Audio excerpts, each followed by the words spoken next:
Well, hello YouTube, Losing Louie here, and I've got this special little music box as a precursor to what I'm going to unbox today. Before I do, I think I'm going to open a little winter ale here, just in honor of the Mercury Dime, 1/10 ounce gold release from the US Mint. I was very skeptical of that release due to the mintage of 125,000, but I guess I was wrong. And the demand for that coin well exceeded my expectations. Perhaps it had something to do with the 10 coin limit, or just the collector demand. I'm not sure what, but luckily I did wind up buying it because I was watching the eBay action, and people were paying premiums even before the release, and the premiums seemed to even increase after the release. And then after sellout, certainly, the premium should increase. I'm looking for maybe $300 a coin on that raw. I will not be grading mine. So here's to the Mercury Dime.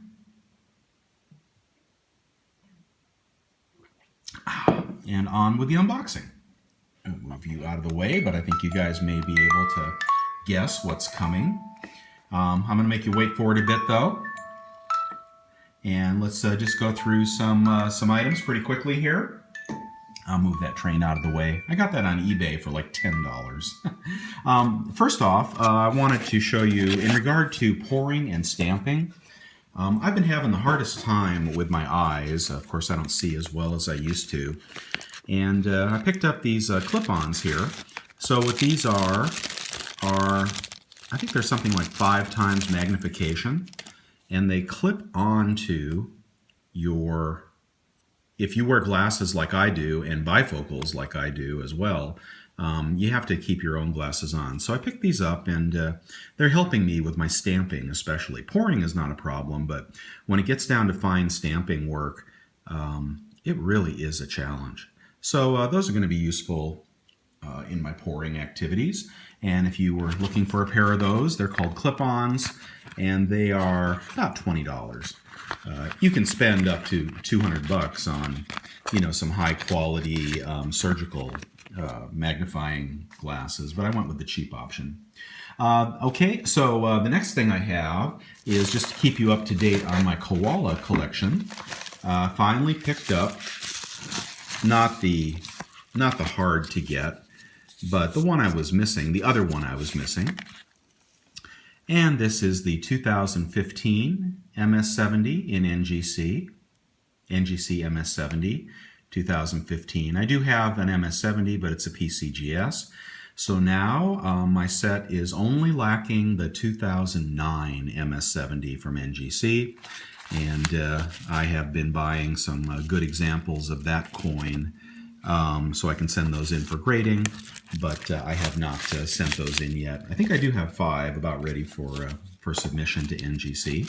So now I'm only missing the one, and looking forward to completing that set. Really am. Okay, so that's it for the koalas. I'm going to go ahead and go to the coin that I just purchased from AppMex.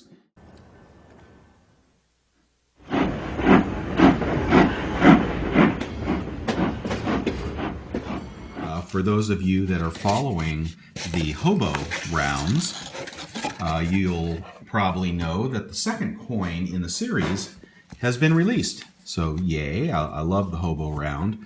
I think I have one handy here. Let's see. One second. If you haven't seen the original coin, they were about $26 on AppMex. Yeah, here I threw one in here. And I honestly bought a few.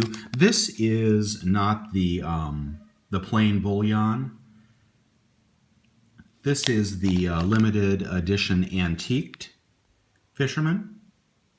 Okay, I can even take it out of here. These were over $40, and I don't recall if I unboxed this for you or not, but I think it was a really poor investment. I see that they've done nothing to this coin that I couldn't have done with some Clorox. I don't think it's interesting. I don't think the antiquing is unusual or has any variation. But I do like it antiqued. I do like the fact that these are a more limited emission mintage of only 1,000, but not even close to worth $40.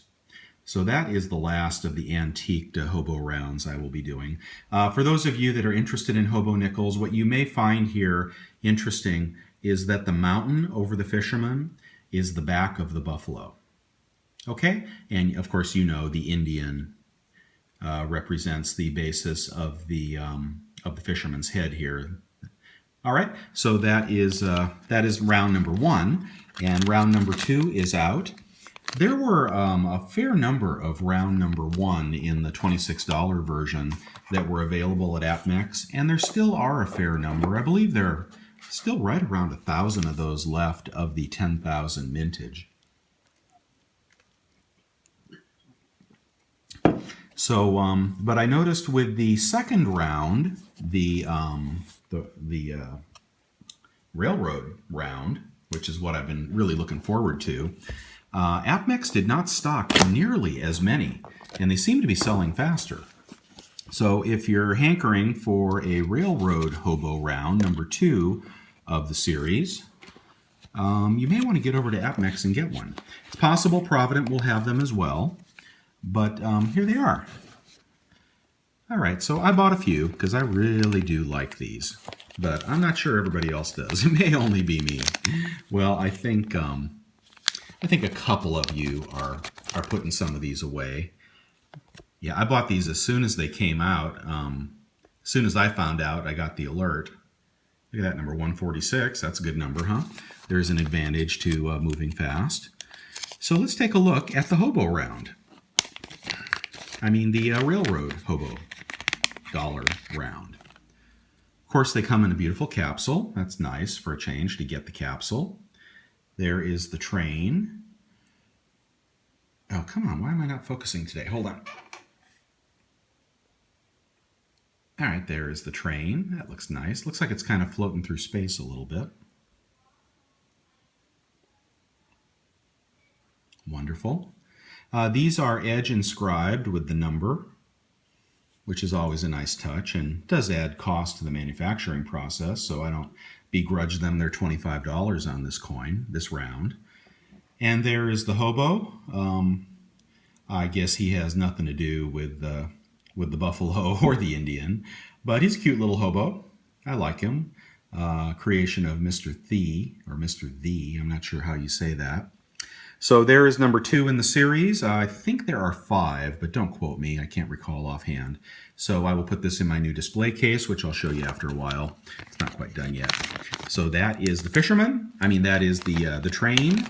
You can get those at AppMex if you like them. Oh, baby, all night long. Oh, honey, right. About 20. They might be 26, 27 by now with spot going up. And then before I move on, I'll give you a fair warning. The rest of the stuff is stamping equipment, is silver pouring equipment. In regard to silver pouring, I wanted to tell you that I have promised a few of you some guitar picks, and I will get those done this weekend. Just don't have them done yet with the Mercs coming out and everything. I just have not had time to focus on pouring silver. I'm trying to make some money. Okay, so here is another package. Now, this package is sent to me from the dumbest people on Earth. And you know why they're the dumbest people on Earth? Look at the return address. This is literally the name of the company, MakeYourOwnGoldBars.com. Now, I don't begrudge them having that name, and I'm sure you've seen them on the internet. They're quite prolific. And it was just a matter of time before I bought something from them. But do they really think that I want my mailman to know that I'm pouring gold bars in my garage? Son of a bitch, is that stupid. So if you're watching, MakeYourOwnGoldBars.com. Talk to your shipping department. They need to get their brains examined. But what did I buy? Okay, a few things. So this is a device for holding the stamp. I have been banging my thumb, and it is really difficult. I have a really large stamp, and I'm stamping some pretty small stuff. I don't pour much of the big bars. And even when I do stamp my 20-ounce skull, The thing is round, and it's just a real pain, real hard to do. So I got myself a holder for the stamp, so you can bang it with the hammer without banging your thumb. So that was number one from MakeYourOwnGoldBars.com. Let's see what else we got in here. Oh, wow. Well, that's bizarre. Why did they send me a pocket knife? Okay, I did not buy that. I have no idea why. Why in the world did they send me a pocket knife? It's not... Okay, that's totally weird. I have no idea what that is, and I'm sorry I ragged on you now that you gave me a free gift. God. Or maybe you just dropped it in there by mistake. Oh, there it is, the 16-in-1 pocket tool. Okay, I have no idea why they gave me that, but I guess it was meant to be a free gift. What I always liked best in these on the Swiss Army was the little toothpick. There it is. There's the toothpick. Awesome. Okay, I'm sure you preppers would find this totally inferior, but I'm getting a kick out of it. All right, thank you for the free gift. I don't know why I got it. Pardon me, I had a little interruption there. Back at you. This is the contents of the bag. So what I've bought is, here are a few stamps. This one is the Chinese symbol for happiness.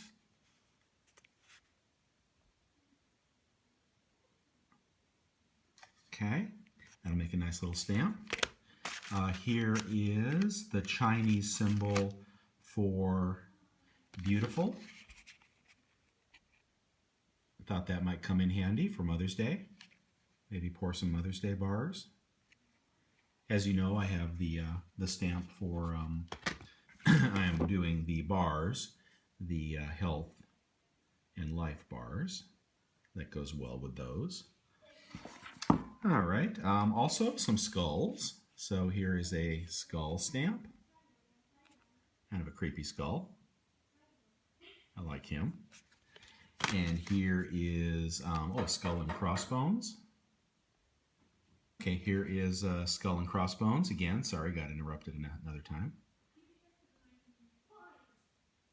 That's cool. Kind of a small stamp, though. And here is yet, this is a bigger skull and crossbones. So, and finally a heart, again, for Mother's Day. This is an imprint heart, solid, so it will make an indentation. I think that'll be kind of cool, 6mm. Okay, that's everything I have, and I want to thank you guys for sticking with me, and I hope you have a wonderful week. This is Losing Louie and Donald Gump signing out. Bye.